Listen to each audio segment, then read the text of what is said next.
A university bows Columbia University yields to federal pressure. Columbia University has agreed to a series of demands from the Trump administration. This agreement comes after months of tense negotiations. At stake was a staggering $400 million in federal funding. The university's decision has sent shockwaves through academia. It raises critical questions about academic freedom and institutional autonomy in an increasingly polarized political climate. The core issue at hand was the Trump administration's accusation that Columbia mishandled antisemitism on its campus. This followed the Hamas attack on Israel in October 2023. The university, under intense pressure, ultimately acquiesced to a set of conditions. These conditions were non-negotiable for the restoration of the much-needed funding. This case has become a litmus test.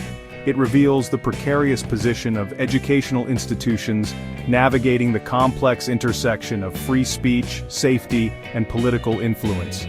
The fallout from Columbia's decision is likely to have far-reaching consequences. It sets a dangerous precedent for universities across the nation. The price of funding concessions and their implications. To secure the vital federal funding, Columbia University agreed to a series of significant concessions. These concessions directly address the Trump administration's concerns about campus safety and the alleged suppression of pro-Israel voices. One of the most notable measures is the university's commitment to bolstering security. Columbia will hire 36 new special officers with full arrest powers. This move aims to prevent a repeat of the disruptive protests that followed the Hamas attack on Israel. Furthermore, the university has imposed a controversial ban on face masks on campus. Exceptions will only be made for religious or health reasons. Critics argue that this measure disproportionately targets Muslim students and stifles legitimate forms of protest. Perhaps the most significant concession, however, lies in the realm of academic oversight. Columbia has agreed to appoint a senior vice provost. This new position will specifically oversee the Middle Eastern, South Asian, and African Studies Department and the Center for Palestine Studies. A climate of fear. The Trump administration's case against Columbia. The Trump administration, led by Education Secretary Linda McMahon, launched a scathing indictment of Columbia University's handling of antisemitism on campus. McMahon accused the institution of failing to protect its Jewish students from a hostile environment. She pointed to incidents of violence, intimidation, and harassment during anti-Israel protests that erupted following the Hamas attack. Central to the administration's argument was the assertion that federal funding for universities is not a right, but a privilege. This privilege, McMahon argued, hinges on institutions upholding their responsibility to provide a safe and inclusive learning environment for all students, regardless of their political views or religious beliefs. The administration emphasized that Columbia's alleged inaction in the face of anti-Semitic incidents constituted a violation of federal anti-discrimination laws. This, they argued, warranted a decisive response, including the withholding of crucial federal funds.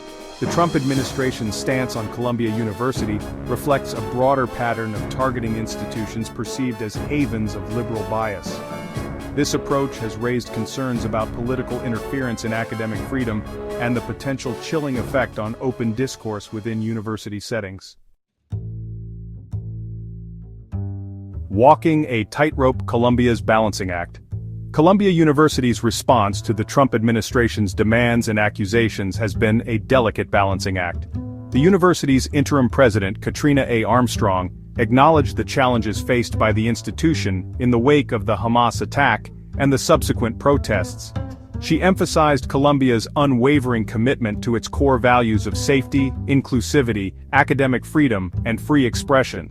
Armstrong stressed that the university's decision to implement the agreed-upon measures should not be interpreted as an admission of guilt or a capitulation to political pressure. Instead, she framed the agreement as a necessary step to ensure the continuation of vital research projects and academic programs that rely heavily on federal funding. Armstrong also reiterated Columbia's commitment to fostering a diverse and inclusive campus environment where all voices can be heard and respected. However, the university's response has been met with mixed reactions. While some have praised the administration for securing the crucial funding, others have expressed deep concern about the potential chilling effect on free speech and academic freedom. A chilling effect. The broader implications for academia. The case of Columbia University's concessions to the Trump administration sends ripples of concern throughout American academia. Many experts fear a chilling effect on free speech and academic freedom. The potential implications reach far beyond the walls of Columbia's campus. This case sets a dangerous precedent. It suggests that federal funding, crucial for research and academic programs, can be weaponized. The government could use it to influence university policies and silence dissenting voices. This raises serious concerns about undue political influence on higher education. Universities across the country are now facing a difficult choice. They must choose between upholding their commitment to free expression and risking the loss of vital federal funds. This dilemma has no easy answers, and could have a long-lasting impact on the intellectual and ideological diversity of American campuses. The Columbia case serves as a stark reminder of the fragility of academic freedom in a polarized political climate.